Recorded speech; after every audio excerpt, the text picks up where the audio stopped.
everyone. I'm joined now by former Bachelor and Bachelor in Paradise contestant Taylor Nolan. She's 27 and currently a mental health counselor known by fans for being very outspoken about diversity issues surrounding the Bachelor franchise. But she's here now to discuss the resurfacing of racially insensitive tweets she herself had posted years ago when she was a teen. This has kicked up a lot of conversation online, especially in the wake of the controversy surrounding the most recent Bachelor, Matt James, the franchise's first Black Bachelor, and his pick, Rachel Kirkconnell, who found herself in the hot seat due to past racial insensitivity. So Taylor, let's just get into it.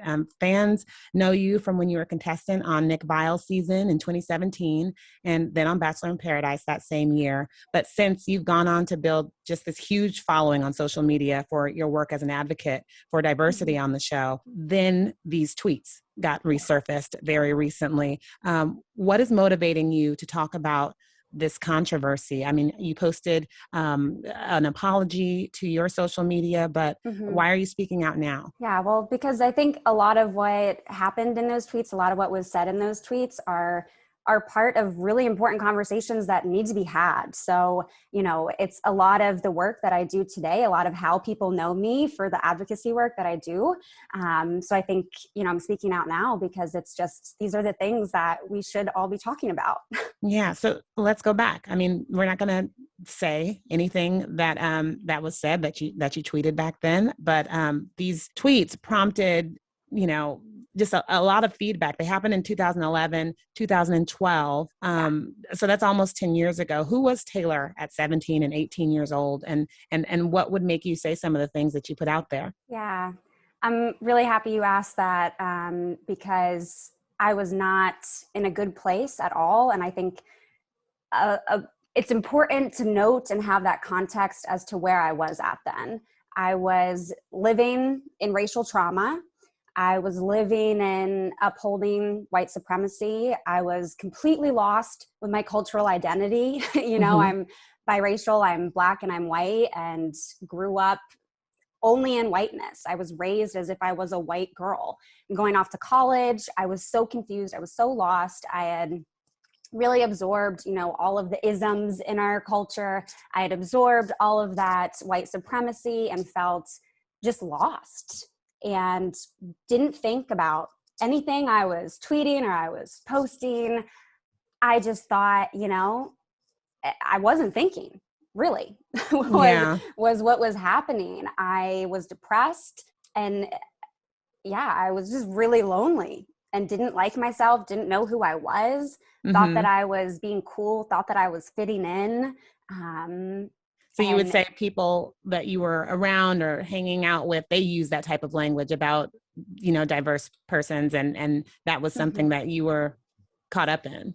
Yeah, absolutely. And, even the people of color who I was around were using the same types of language. It was a lot of the tweets. I was in conversation with friends, with my classmates. Like it was reinforced in my entire upbringing. It was reinforced in my mainstream culture, and it was reinforced in my immediate environment with my peers.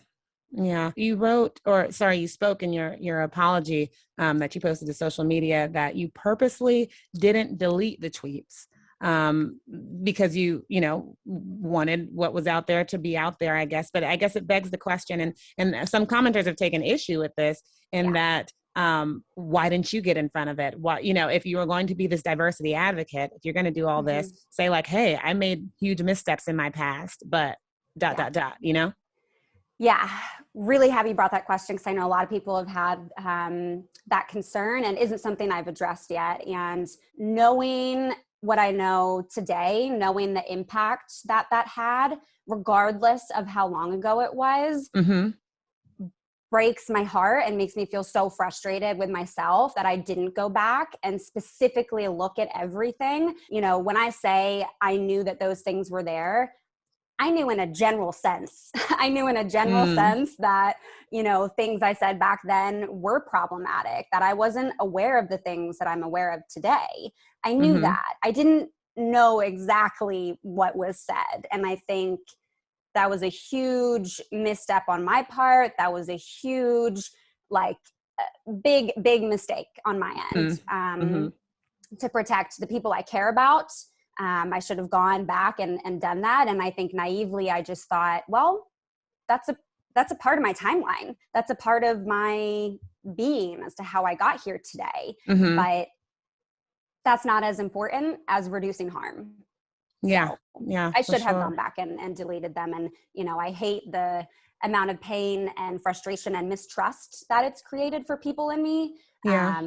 I really just hoped, that it would show the fullness, it would show the complexity, it would show the work, right? That you can be in that place of perpetuating harmful stereotypes, Mm-hmm. of, being uneducated, of being intolerant, to transforming, to putting in the work, to growing up and to doing better. Yeah, for sure.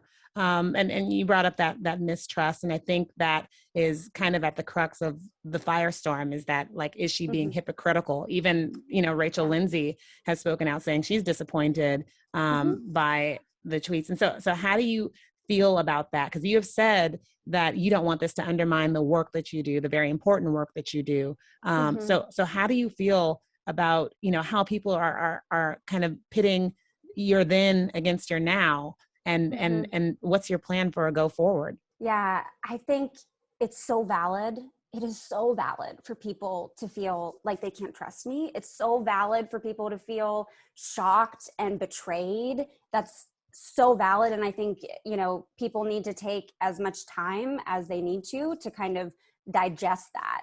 I'm so used to holding opposites. At my very being, I am duality. I am Black and I am white. And I have had to really sit with the hypocrisy, almost the oppositeness of my being. In some ways it to me doesn't go against the work that I do today. It doesn't invalidate it. It shows you that I've put in a lot of work since then. Yeah. But I've known that about myself because I know where I came from. I know where I've been. And people who don't know me haven't known that. So they have every right to be like, I don't know about this. This feels really uncomfortable. I feel really hurt by that. People have every right. And it's reasonable. It's a natural response to this. So I get that. I think in terms of, plan forward, I just want to keep doing the work.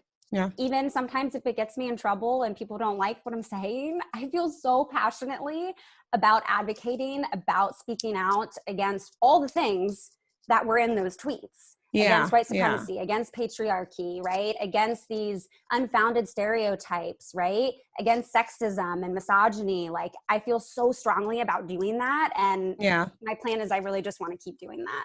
Yeah. And I just want to clarify, like, it's not that you're, of course, equating whiteness with racism or racial insensitivity, because it's, if you say it in a particular way, it could be, white with that is one kind of thought process, but that's not the case. There's white and Black, there is racism and anti-racism. And as far as what is the work, I guess I want to ask, like, what did you do to move past that side of it? Because we have our races, but it's not necessarily tied to our beliefs and how we act out on them.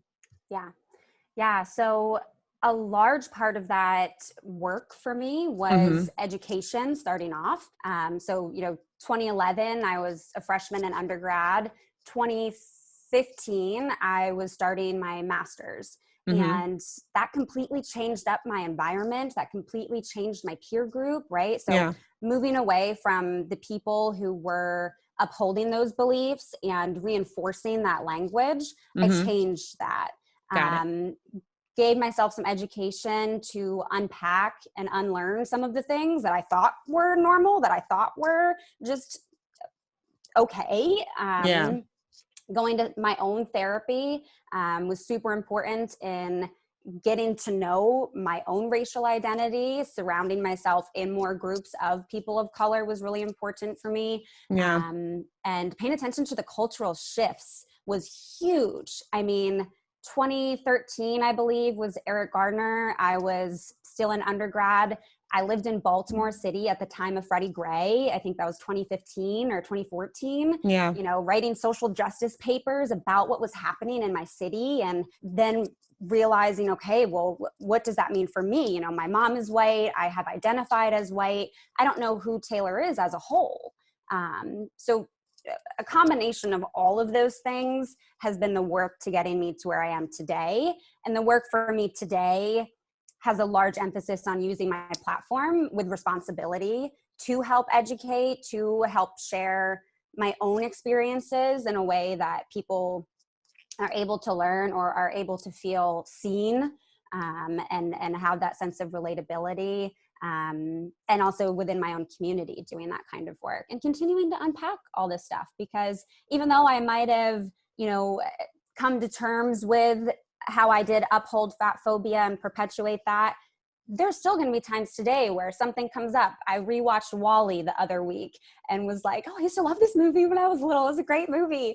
And watching back today and then being like, oh, actually, there's a lot of fat phobia in this. Okay.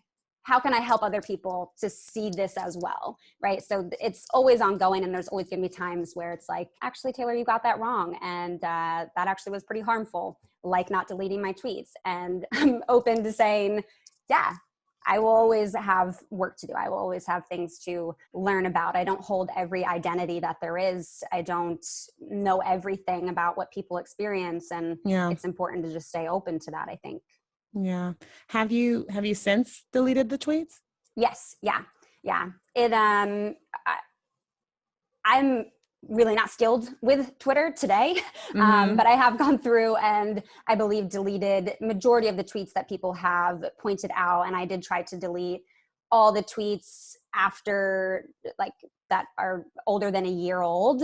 I think was like the function that the platform allowed me to do. Most of them should all be deleted now. Yeah. Okay. All right, cool. And then I just want to get your take on cancel culture.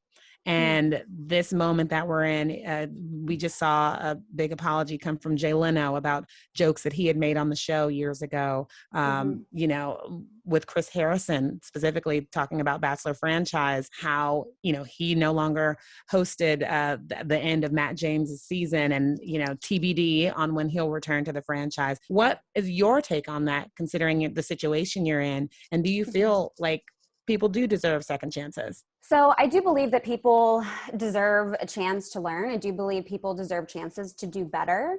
I do believe canceling people is incredibly harmful, like sending people death threats, harassing people. That's not the work. That's not how people do better. It's paralyzing. It's depressing. It can trigger, suicidal thoughts. That's not the way that we help people be better through cancel culture at all. I do think that there are times where accountability and being anti-racist as a white man might mean transitioning out of your position of power, might mean redeeming your power, may mean sharing your power. And ultimately, I think people are human. We're all going to be ignorant in some capacity. And I think canceling people is not the way. Holding them through education, holding them with love of wanting them to do better, is really what we need to actually move forward. Got it. And I guess, what are your plans going forward from this? What do you have coming up? How do you plan on just addressing this outside of this? Thank you for speaking with us, of course, and getting your side of things out there. But what's the future looking like for Taylor? Yeah, some of that is really uncertain. And I'm navigating through the discomfort of the unknown currently. But I think definitely speaking about this more, going on more podcasts, speaking up more again on Instagram, slowly kind of making my way back there in a way that feels safe and feels safe not only for me, but for the people who share that community with me. And trying to just continue to do the work and share the education, share the resources, share the things that I've learned over time. I think that's a part of kind of where I go from here, but there definitely is a lot that still is unknown for me right now. Yeah, yeah. I think in terms of leading with the explanation that you just gave, and also the key part that I feel like so many people are grappling with, which is, how'd you get there? Like, a lot of people apologize, but how did you get to understanding the hurt and the pain and all of this that's behind it? And you're right, we're all human, and we all have a lot of work to do. So Taylor, thank you so much for just opening up and being real. Thank you for holding space for this conversation. No problem.